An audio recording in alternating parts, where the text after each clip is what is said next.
Oare ce se întâmplă dacă dau cu tâncopul în chestia asta? Probabil nu o să se întâmple nimic. Da! Nu-i mare lucru decât o scot! Da!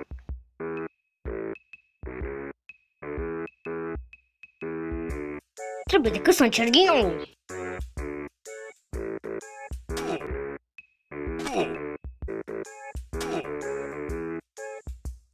Trebuie decât să pun un TNT.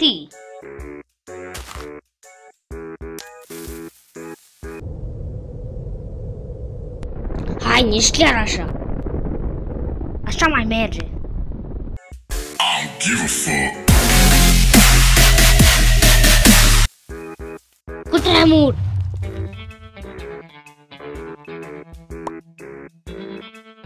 Acum trebuie decât să-l scot. Cap roșu. Sunt sigur că de acolo nu o să le ia nimeni. Poate decât Slenderman 2.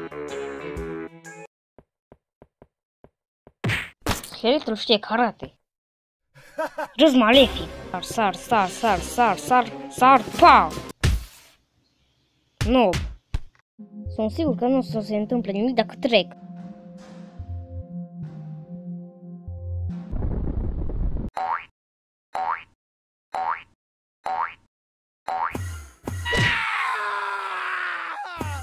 Scuze.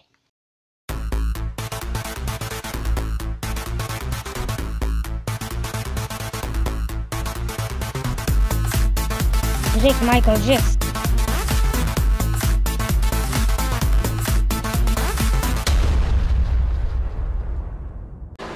Nici el să zboare până în China.